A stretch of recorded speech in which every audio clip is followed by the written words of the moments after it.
Let's talk about the challenges. You Oh, you landed, done all your research. How many years did it take you to research and then to start? I really wanted to get stuck in as soon as possible.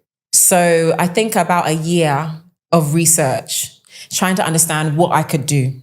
And then I launched with 3 different products, just to start off. And all the brows were all the craze back then. So I launched with like brow stencils, tweezers, and a brush.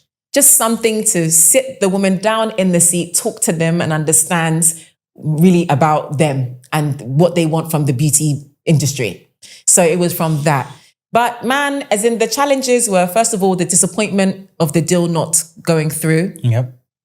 And having to talk to myself and realize that, okay, you're going to listen and hear, oh, but I told you, you should come back, and put your mind in a place where you can ignore that and be like, no, I have done my research. I know something is bubbling here. So I have to stay and make the most of it. So there was that. Then, of course, the cultural shock. And to anyone that moves to a developing country, that is where the biggest shock is going to be. That's when you pass the 2-year threshold of living here or in any developing country, and you can now navigate, you can now find your way. That is going to tell me when you pass that 2-year mark, okay, that you're ready. You can stay here. You can build a business here. So between those 2 years, that's when we had the 24 hours light off, 12 hours light on. I didn't have a car at that point in time because every single penny of my money was going into the business. Every single penny. So really, I said, completely humbled myself to be like, is this going to work? I mean, cultural is in understanding the systems, how to maneuver your way in the systems, getting the house robbed and then trying to understand, okay, so when your house gets robbed here, nothing really happens. It's all about how you protect yourself, the systems that you have around yourself, the people that you have around you.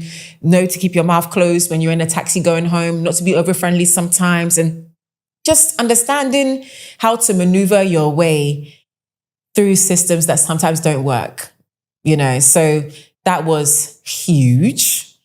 And then overcoming the loneliness. The loneliness of entrepreneurship. And again, when you come from a huge conglomerate system of banking, where there is every type of department and every type of helper that you could possibly have in order for you to do your job best. And then it's just you figuring things out. And then the mental battle to know, okay, I can actually do this. I'm smart enough to do this. I can figure things out. If I don't know, I know where to go to find it out. And to have that resilience to be like, okay, I can do this and I'm just going to give it my best shot. I said 3 years. And I'm going to stick to my word and stay here for 3 years, no matter what. So that was extremely challenging. Did you ever get to the point where you felt like, nah, I want to give up and go? Oh yeah. I think once a year, I challenge myself really.